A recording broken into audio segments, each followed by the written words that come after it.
안녕하세요. 공감 사회복지법제론 기본서 영상 강의를 맡은 한경훈입니다. 자, 우리 영상 강의는요, 이 공동체 출판사에서 2025년에 출간된 공감 사회복지법제론 이라는 교재를 가지고 진행을 합니다. 그래서 우리는 2026년 사회복지사 1급 시험에 대비하는 이제 그러한 공부를 하는 것이고요.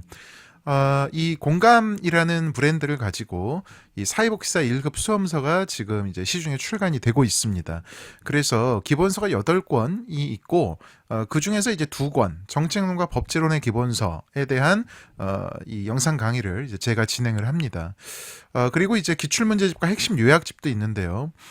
간혹 이제 핵심 요약집만 가지고 계신 분들도 이 영상 강의 들어도 되냐라고 말씀을 하시는데, 법제론 같은 경우에는 핵심 요약집만 이제 갖고 계셔도 영상 강의 들으시는 데에는 뭐 큰 문제는 없습니다. 물론 이제 요약집은 중간중간에 좀 내용이 생략이 되어 있기 때문에 이제 그런 부분은 영상 강의에 나오는 내용으로 뭐 알아서 좀 보충을 하신다든지 그러한 수고만 좀 더 더해 주신다면 요약집을 가지고도 영상 강의 보시는 데는 문제 없고, 뭐 당연히 기본서를 가지고 계신 분들은 가장 이제 최적의 영상 강의를 들어주실 그런 이제 환경이 마련이 돼 있다라는 것을 말씀을 드립니다. 자, 이제 페이지를 넘기겠습니다. 오늘은 영장 오리엔테이션입니다. 그래서 앞으로 이제 사회복지 법제론 어떤 순서로 공부할지, 그리고 각 내용에 대한 출제 경향이 어떻게 되는지를 간략하면서도 정확하게 짚어드리도록 하겠습니다. 자, 슬라이드 5쪽입니다. 먼저 이제 우리 공감 사회복지 법제론 기본서를 보시면요. 1장에 이제 사회복지법의 개념과 권리가 나옵니다. 그래서 이 사회복지법의 개념과 권리는 사회복지법의 개념과 이해, 그리고 사회복지법의 체계와 법원, 그리고 이제 다음 페이지 넘기시면은 권리 구제 뭐 이런 식으로 이제 진행이 됩니다. 그래서 여기서 이제 시험에 많이 나오는 것은 바로 이 사회복지법의 체계와 법원이라고 해서 이게 이제 성문법과 불문법으로 나뉜다. 요게 일단 시험에서 많이 언급이 되고요. 그 다음에 이제 사회복지법의 수직적 체계라고 해서 주로 이제 이 성문법원에 해당하는 헌법, 법률, 그 다음에 명령, 그 다음에 자치법규, 요거와 관련해서 시험에 많이 나오는 부분들이 정리가 되어 있습니다. 그래서 이 부분들 시험에 많이 나오니까요. 앞으로 저하고 함께 이제 꼼꼼하게 공부를 해주시겠습니다. 1장이 계속 이어지는데 이제 3절은 권리입니다. 그래서 헌법에서 보장되는 기본권으로서 이제 사회권을 배우게 되고요. 그다음에 이제 사회보장 수급권이란 무엇인지 간략하게 살펴보겠습니다. 자, 그리고 시험에서 이제 간간히 나오는 부분이 바로 이 권리구제입니다. 자, 여러분들 이 수급권이 침해됐을 때 어떤 식으로 이제 구제를 받을 수가 있는지 해서 사회보험법에 따른 권리구제, 공공부조법에 따른 권리구제, 사회서비스법에 따른 권리구제, 이런 내용들을 1장에서 배우게 됩니다. 그래서 1장은요 토탈 이제 많이 나온 지난 7년간의 출제 경향을 분석해 보면 많이 나왔던 해에는 1장에서 4문제가 나왔고, 그 다음에 적게 나왔던 해에는 1장에서 2문제가 나왔습니다. 그래서 1장은 보통 2문제 또는 한 3문제 정도 나온다, 이렇게 생각하시면 되겠습니다. 결코 적지가 않죠. 그런데다가 1장은 그렇게 학습 내용이 많지가 않은 부분입니다. 학습 내용은 적당하면서 매년 2문제에서 3문제는 거의 보장돼서 나온다는 것은 여러분 1장을 정말 잘 공부하셔야 된다. 왜?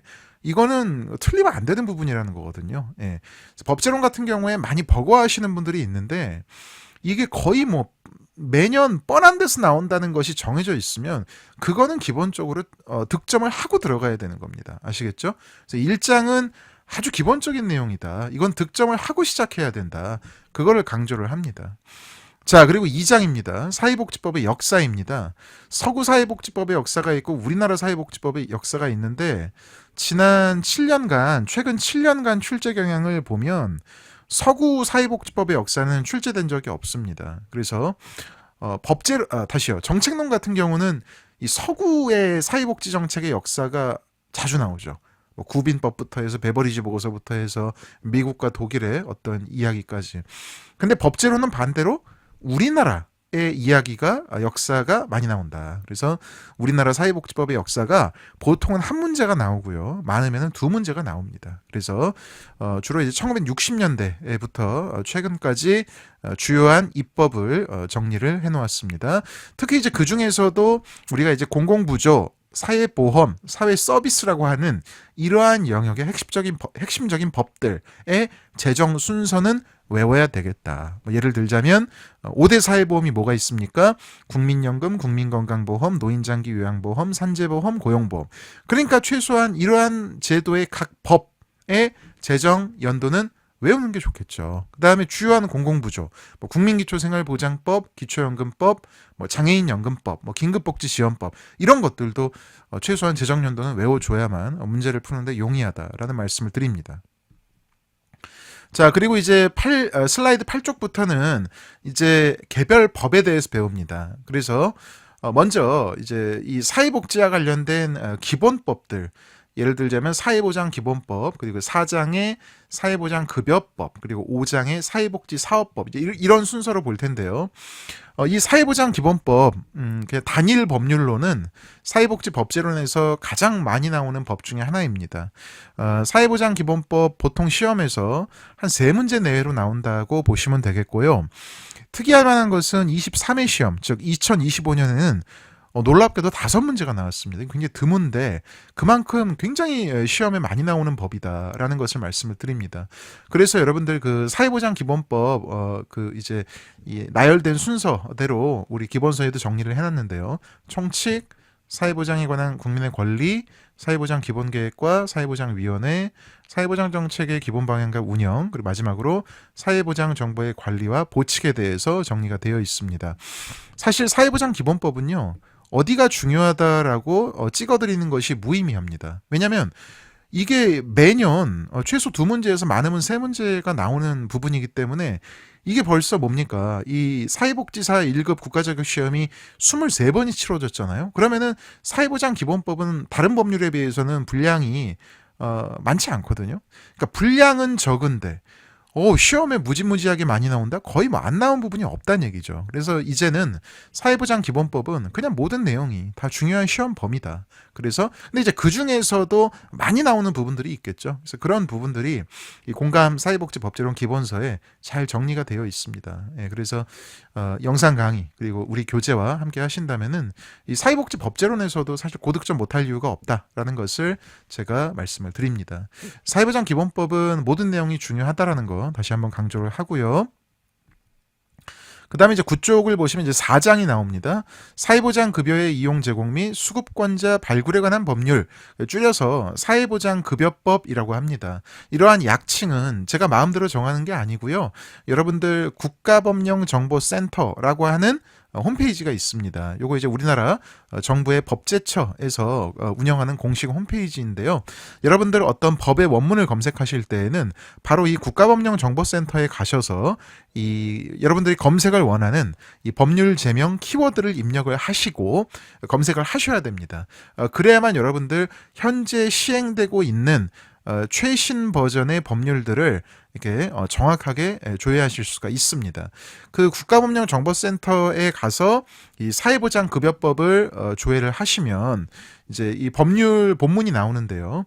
이 법률의 이 제목, 즉 사회보장급여의 이용 제공 및 수급권자 발굴에 관한 법률 옆에 보시면 괄호 열고 약칭 이래가지고 사회보장급여법 이렇게 법제처에서 공식적으로 밝히고 있기 때문에 약칭도 사실은 이제 정해져 있는 걸 쓰는 게 바람직합니다. 자, 그래서 이 사회보장급여법을 보시면은 역시 이제 크게 4개의 내용으로 구분이 되어 있습니다. 총칙, 사회보장급여, 사회보장정보, 그리고 사회보장에 관한 지역계획 및 운영체계 등 이렇게 나와 있고요. 사회보장급여법은 사실은 만들어진 역사는 짧습니다. 2014년에 이제 제정이 됐거든요. 이제 송파 세모녀 사건이 직접적인 계기가 되었고요. 그래서 2014년에 이제 제정이 되어서 지금까지 시행이 되고 있는데, 이 최신 법치고는 그 지위가 상당히 높습니다. 그래서 이 사회보장급여법 매년 한 문제에서 2문제 정도 나오는 굉장히 중요한 법이라고 할 수 있습니다. 여러분들 사회복지법제론에서 한 문제는 매년 꼭 나온다. 이 정도면 굉장히 중요한 법이거든요. 그런데 사회보장급여법은 매년 한 문제는 기본으로 나오고 많이 나오면 두 문제도 나왔다. 그러니까 이게 굉장히 중요한 법이라는 걸 알 수가 있습니다. 그래서 역시 마찬가지로 시험에서는 요 총칙부터 해서 이 지역계획 운영체계까지 골고루 나왔는데 이제 그 중에서도 요 4절에 사회보장에 관한 지역계획 및 운영체계 이거는 우리 이제 지역사회복지론 시험 범위하고도 완전히 중복이 되거든요. 그래서 이 지역사회복지론에 나오는 뭐 예를 들자면 뭐 지역사회보장계획, 그 다음에 지역사회보장협의체, 그리고 사회복지 전담 공무원 이런 것들이 지역사회복지론의 시험 범위이면서 우리 사회복지법제론의 시험 범위하고도 완벽하게 중복이 된다. 그런 의미에서 이 사회보장급여법은 이 굉장히 또 중요성이 높아지는 법이다. 이렇게 정리할 수가 있겠습니다. 자, 그 다음에 사회복지사업법이 나오는데요. 이 사회복지사업법은 제가 마음 같아서는 별을 한 100개를 치고 싶습니다. 왜냐하면 단일 법률 중에서는 가장 출제 빈도가 높다라고 할 수 있습니다. 그래서 우리 기본서를 보시면 이제 맨 앞에 2페이지에 보면 최근 7개년 출제 경향표가 있어요. 여기 보시면은 이제 사회복지사업법은 다른 법률과 비교했을 때 그 출제 빈도가 압도적으로 높다. 그래서 기본적으로 최근 7년간의 출제 경향을 보면 기본적으로 3문제는 나왔고 많이 나오는 해에는 4문제도 나왔다. 아시겠죠? 예, 그래서 이 사회복지사업법 너무 중요하고 역시 총칙, 그 다음에 사회복지법인, 사회복지시설, 그리고 재가복지와 보칙과 벌칙 이렇게 이제 나뉘는데 사실은 뭐 이게 보시면은 지난 7년간 거의 한 23문제가 나왔거든요. 그러니까 뭐 모든 범위가 다 중요하다. 역시 사회보장 기본법처럼 이렇게 말씀드릴 수밖에 없다고 이제 제가 강조를 합니다. 그래서 이제 총칙에는 이제 특히 이제 사회복지사에 대한 내용, 그리고 이 사회복지 사업의 정의 이게 이제 시험에 잘 나오고요. 법인에서 최소 한 문제, 시설에서 또 최소 한 문제, 뭐 이런 식으로 나온다는 거 말씀을 드려요. 그래서 여태까지 우리가 봤던 3장, 4장, 5장, 즉 사회보장 기본법, 사회보장 급여법, 사회복지 사업법은 다른 법률에 비해서 내용은 그렇게 어렵지 않고 내용은 그렇게 분량이 많지도 않으면서 출제 빈도는 굉장히 높기 때문에 여러분들 지금 1, 2, 3, 4, 5장 여기서는 솔직히 말해서 한 문제도 틀리시면 안 됩니다. 요거는 기본적으로 득점을 하고 시작하자라는 것을 말씀을 드립니다. 1, 2, 3, 4, 5장은 공부를 적게 하는 거 대비 굉장히 고득점할 수 있는 효율적으로 공부할 수 있는 영역이다. 이렇게 말씀을 드립니다. 자, 그리고 이제 6장부터는 이제 조금 이제 범위가 많아집니다. 그래서 6장 공공부조법, 7장 사회보험법, 8장 이제 사회서비스와 사회복지 관련법이 나오는데요. 이 공공부조 같은 경우는 이미 사회복지 정책론에서 우리가 이제 그 기본적인 정의를 살펴봅니다. 그래서 공공부조는 가장 중요한 게 뭐예요? 이 공공부조는 사회복지 정책의 하나의 유형인데 바로 자산조사를 한다는 겁니다. 수급자를 선정하기 위해서 자산 조사를 한다. 영어로는 이제 민스 테스트가 되겠죠. 그래서 자산 조사를 한다는 거는 수급자를 정하기 위해서 그들의 경제적인 욕구가 얼마나 시급한지를 따져야 되고 그것을 따지기 위해서 소득과 재산을 조사한다는 것이죠. 그래서 우리나라에서 수급자를 정하기 위해서 소득과 재산을 조사하는 가장 대표적인 제도들이 바로 이 공공부조법에 나와 있는 5개의 제도들입니다. 그래서 일반적인 공공부조라고 할 수 있는 국민기초생활보장법, 그다음에 이제 뭡니까? 특히 의료적인 욕구와 관련된 의료급여법, 그다음에 단기 지원, 신속 지원을 원칙으로 하는 긴급복지지원법, 그 다음에 노인에 대한 범주적 공공부조로서 기초연금법, 중증 장애인에 대한 범주적인 공공부조로서 장애인연금법이 있습니다. 이 중에서는 국민기초생활보장법이 압도적으로 중요성이 높습니다. 국민기초생활보장법은 매년 반드시 한 문제, 많으면 2문제, 예외적으로 21회 때는 3문제까지도 나왔습니다. 그래서 국민기초생활보장법이 제일 중요하고요. 그 다음에 이제 의료급여법, 긴급복지지원법, 기초연금법에서는 돌아가면서 한두 문제가 출제가 되었습니다. 장애인연금법도 중요하긴 하지만 아직까지는 나온 적은 없다라는 거, 그러니까 최근 7개년에서요 이렇게 말씀을 드립니다. 자, 그 다음에 이제 사회보험법입니다. 7장이고요. 우리나라의 5대 사회보험이라고 불리우는 요 이제 법들 5가지가 나와 있습니다. 여러분들 각 법에서 한 문제씩 나온다. 그럼 뭐예요? 매년 5문제가 나온다는 것이죠. 요렇게 알아두시면은 편하고요. 이제 예외적으로 뭐 이제 해마다 뭐 하나나 많으면 두 개의 법에서 안 나오는 경우도 있습니다. 그래서 23회 2025년 시험 같은 경우는 뭡니까? 국민연금법은 안 나왔었고 나머지 4개의 법에서 나왔었다. 요거 이제 2025년의 경우죠. 그러나 이제 국민연금법은 뭐 이제 다른 해에는 보통 이제 나왔다 이렇게 말씀을 드려요. 자, 그래서 여러분 사회보험 같은 경우에 조금 이제 사회보험법은 다른 법들에 비해서 분량이 많아요. 예, 그래서 조금 이제 어렵게 느끼시는 분들이 많이 계시는데 사회보험법을 또 공부해야 되는 이유를 말씀드리자면 뭡니까? 사회보험법은 일단 법제론에서 5문제가 나온다. 그죠? 그 다음에 또 어디서 나온다? 정책론. 정책론에서도 여러분들 사회보험에 관한 내용이 최소 3문제에서 많으면 4문제까지도 나오죠. 그래서 사회보험법을 포기하기에는 그 중요성이 높다는 거 말씀을 드립니다. 자, 그 다음에 이제 8장입니다. 사회서비스법과 사회복지 관련법인데요. 우리 기본서에서는 이 8장에서 총 13개의 법률을 다룹니다. 그래서 아동복지법부터 시작을 해서 이제 맨 뒤에 보시면은 한 장 넘겨보면요. 자, 노인 일자리 및 사회활동 지원에 관한 법률. 여기까지 이제 다루게 되는데요. 그 중에서도 가장 중요한 3개의 법을 꼽자면 바로 1번, 2번, 3번. 아동복지법, 노인복지법, 장애인복지법이 되겠습니다. 그리고 최근 7개년의 출제 빈도를 따지자면 요 한부모가족지원법도 출제 빈도가 굉장히 높았습니다. 예. 그 다음에 이제 뒤에 나오는 사회복지 공동모금회법 요것도 출제 빈도가 높은 편이었고요. 자, 그래서 여러분들 이 8장의 법은요. 사실 내용으로만 보면은 그렇게 뭐 어렵진 않습니다. 오히려 공공부조법이나 이 사회보험법이 내용적인 측면에서는 조금 까다롭지 사회서비스법은 내용이 어렵진 않아요. 다만 분량이 많을 뿐이지. 그래서 이 부분은 얼마나 성실하냐에 따라서 더 득점할 수 있는 이제 그러한 여지가 갈린다라고 말씀을 드려요. 그래서 여러분들 이 성실한 학습이 굉장히 중요합니다. 예, 그래서 이 법제론 처음에만 좀 접근하기가 어렵지 조금 이 법적인 어떤 표현과 이 학습 어떤 스타일 이런 거에 대해서 익숙해지시면 또 법제로만큼 재미있는 과목이 없거든요. 나중에 여러분들 전문가가 되시고 실제 업무를 하실 때에도 법을 많이 알고 있다는 것은 도움이 확실히 되고요. 예, 그래서 여러분들 특히 이제 8장에서 제가 앞으로 강의할 때 이 부분은 시험에 많이 나왔습니다. 그다음에 이 부분은 중요합니다라고 짚어드리는 부분들 함께 꼼꼼하게 공부하셔야 되겠습니다. 아시겠죠?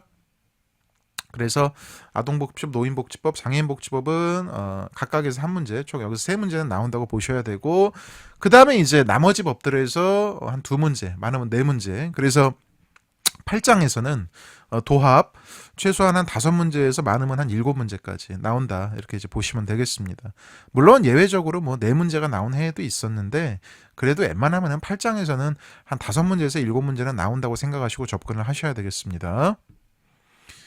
자, 다음 장 보니까 이제 사회복지 공동모금회법 요것도 시험이 많이 나온다고 말씀을 드렸죠. 그 다음에 뭐 10절부터 이제 정신건강, 그 다음에 건강가정, 영유아 보육 이런 것들은 잘 나오지는 않는데 그렇다고 해도 나온 적이 있기 때문에 간략하게 이제 핵심 내용을 다뤘고요. 13절 노인 일자리 및 사회활동 지원에 관한 법률은 요 법률로만 보면 아직 나온 적은 없는데 요 법률은 굉장히 최근에 만들어졌거든요.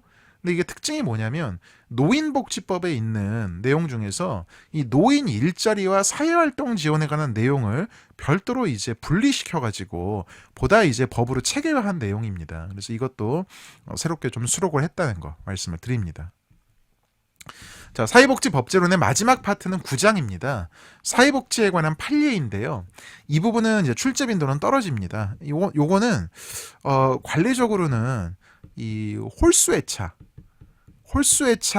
한 문제가 나오는 것이 특징이었습니다. 그런데 요게 이제 그렇게 따지면은 2025년 23회 시험에 한 문제가 나왔어야 되거든요. 근데 안 나왔습니다. 그래서 어쨌든 요 이제 사회복지에 관한 판례는 일반적으로 보면 경년에 한 문제가 나왔기 때문에 그 이제 중요성은 좀 떨어지긴 하지만 그래도 고득점을 노리시는 분들이라고 한다면은 한 번 정도는 읽어보고 가셔야 된다라는 것을 말씀을 드립니다. 자, 이렇게 해서 사회복지 법제론에 관한 이제 오리엔테이션을 간략하게 해보았습니다. 여러분들 사회복지 법제론 이 과목의 중요성을 좀 강조를 하자면요. 사회복지법제로는 이 법을 다루는 것이기 때문에 여러분들 그 다른 영역의 시험 문제와도 그 범위가 중복되는 경우가 많습니다. 특히 사회복지법제론에서 배운 내용이 지역사회복지론에서도 최소한 한두 문제 이상은 나오게 되어 있고요. 그 다음에 사회복지행정론, 여기서도 특히 이제 그 사회복지법인과 사회복지시설의 재무회계규칙이라고 해서 이제 사회복지 그 법인의 이 예산을 다룰 때 또 이제 거기서 이제 한두 문제 나올 수 있습니다. 그 다음에 사회복지 정책론에서는 더 많이 나오겠죠. 그래서 사회복지 정책론에서는 특히 이 사회복지 법제론 중에서 공공부조법과 사회보험법, 여기서 토탈 많으면은 한 대여섯 문제 겹치게 됩니다. 여러분들 사회복지 법제로는 다른 이 영역의 고득점에도 많은 영향을 주기 때문에 특히 이제 그런 중요성에 있어서도 꼼꼼히 공부할 필요가 있겠다라는 것을 강조를 드립니다. 자, 각오 새롭게 다지시면서 화이팅 같이 외쳐보고요. 우리 다음 시간에 1장 사회복지법의 개념과 권리에서 같이 함께 또 뵙도록 하겠습니다. 자, 화이팅!